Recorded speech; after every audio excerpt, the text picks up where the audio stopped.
हमारे channel next 9 news में। मैं प्रांशु राठौर। देश भर के कई राज्यों में इस वक्त देखने को मिल रहा है कि कई मुद्दों को लेकर सियासत लगातार गर्माती हुई देखी जा रही है। बात की जाए प्रधानमंत्री नरेंद्र मोदी की संसदीय क्षेत्र वाराणसी के बारे में, जो इस वक्त चर्चा का विषय बना हुआ है। वजह है ज्ञानवापी मस्जिद परिसर के अंदर का सर्वे।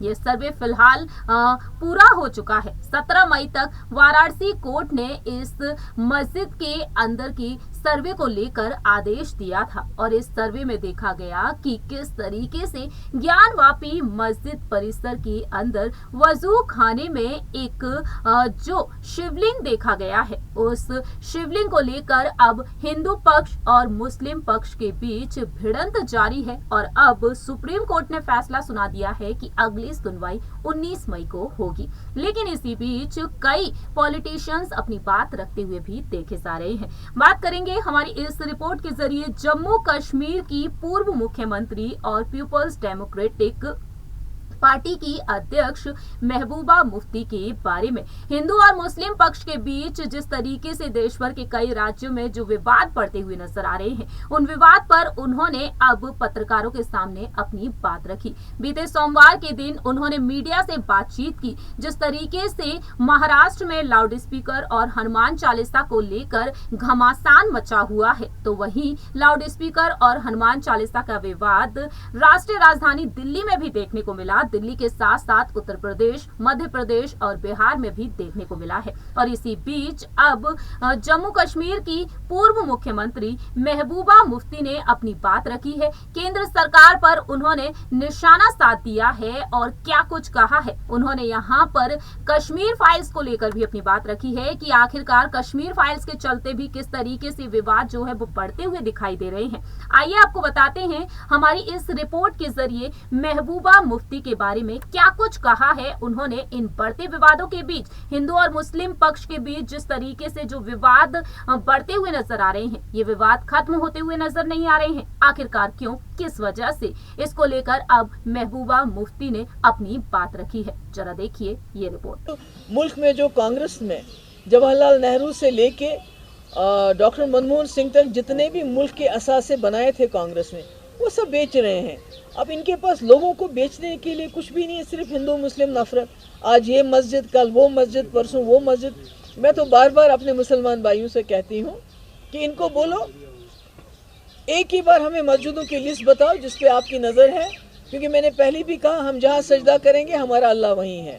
मगर इनको शर्त ये है कि अगर किसी मस्जिद में इनको कोर्ट के ज़रिए या किसी ज़रिए ये साबित होता है कि इसमें जो पहले भी बाबरी मस्जिद में तो कुछ भी साबित नहीं हो, मगर क्या ये हमें गारंटी देंगे बीजेपी वाले कि 2 करोड़ नौकरियां जो उन्होंने बोला है साल की, उससे नौजवानों को 2 करोड़ नौकरियां देंगे? जो महंगाई आसमान को छू रही है, जो पेट्रोल कांग्रेस के वक्त में 60 रुपये लीटर था वो उसको 60 रुपये पे ले आएंगे? क्या ये हमारे असासे बेचने बंद करेंगे? और सबसे बड़ी बात, क्या उसके बाद ये जो हिंदू मुस्लिम नफरत ये फैला रहे हैं, जो लड़ा रहे हैं, क्या इसको बंद करेंगे? अभी ज्ञानवापी मस्जिद उसके ऊपर भी पीछे पड़े हुए हैं, क्या उसको लेने के बाद ये सब कुछ ठीक हो जाएगा? तो ये मेरे ख्याल में ये बातें हमारे लोगों को जानने की जरूरत है। मैम, इसी से जुड़ा सवाल है, जो आपने मास्क का जिक्र किया, अब कोर्ट ने डायरेक्शन दी है कि उसका एक पोर्शन जो है वो लॉक किया जाए, तो उसमें आपकी कमेंट्स क्या है? और दूसरा, आप जो लगातार बोल रही हैं कि क्या मुसलमानों को सरेंडर करना चाहिए? आप नहीं, सरेंडर नहीं करना चाहिए। मैं कहती हूँ कि इनसे लिख के लो, क्योंकि जिन मकसद के लिए ये हिंदू मुस्लिम कर रहे हैं वो क्या है? वो ये है कि ये बेरोजगारी बढ़ गई है, नौकरी नहीं दे पाते हैं, महंगाई बढ़ गई है, लोगों का जीना मुश्किल हो गया। वो 5 किलो चावल पे इन्होंने लोगों को रखा है महीने का, वो देते हैं तो बेचारे इतने गरीब हो गए। इनके वक्त में 80 करोड़ लोग जो हैं वो फ्री राशन पे चल रहे हैं, क्योंकि उनके पास इतनी कमाई नहीं होती कि वो दिन अपने 2 टाइम का खाना दे सके। इसी तरह असासे बेचे जा रहे हैं। जैसे किसी ने कहा कि ये अरुंधति रॉय ने कहा कि 2 लोग बेच रहे हैं और 2 खरीद रहे हैं, वही इस मुल्क का हाल है। नौकरियों का नामो निशान नहीं है। अगर ये हमें ये गारंटी दें कि ये हिंदू मुस्लिम झगड़ा बंद करेंगे, ये नौकरियां 2-2 करोड़ देंगे साल की, ये गुर्बत को दूर करेंगे, हमारा मुल्क पाकिस्तान, बांग्लादेश, नेपाल से पीछे है।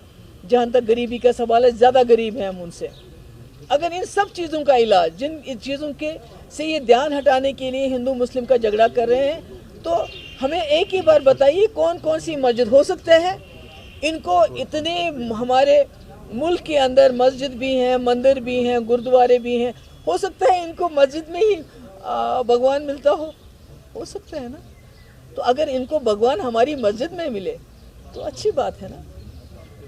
अगर इनको भगवान मिल जाए हमारी मस्जिद में तो अच्छी बात। हम तो कहीं भी सर रखेंगे तो अल्लाह तो हमें वही मिल जाता है। मैडम, जैसा आपने कहा कि 1.5 साल आपने 2016 में पंडित को कहा घर में रहने के लिए, जब हालात ख़राब थे, तो आज भी पंडित जो है वो वापस मांग रहे हैं कि हमें जगह भेजा जाए। तो क्या इस नॉर्मलसी का हल खाली यही है कि कश्मीरी पंडित को या तो कहा जाए घर में रहने के लिए या उनको जगह वापस भेजा जाए? नहीं, मैं तो कश्मीरी पंडितों को मैं कहती हूँ, मैं तो उनको हाथ जोड़ में नहीं सकती, क्योंकि हमारे इस्लाम में हाथ जोड़ना गुनाह है। मगर मैं उनको बोलूँगी आप हमारा हिस्सा हो, आप हमारे जिस्म का हिस्सा हो। मुझे मालूम है कि आपको बहुत नुकसान हो रहा है, इस वक्त भी नुकसान हुआ है, पर हम नहीं चाहते हैं कि आप वापस जाएं। बल्कि मैंने गवर्नर साहब को बोला यहाँ माहौल चेंज करने की ज़रूरत है। यहाँ ये जो आपने दबाव की राजनीति शुरू की है, पकड़ के ले जाओ, जेल में डालो, बाहर के जेलों में यहाँ के लोगों को ले जाओ, नौकरियों से निकालो, इस पॉलिसी को चेंज करके इंसानियत की पॉलिसी अडॉप्ट कर लीजिए, ताकि जो हमारा कश्मीरी पंडित भाई मुसलमान आपस में मिलजुल के रह सके, एक दूसरे को सिक्योरिटी की जरूरत ना पड़े।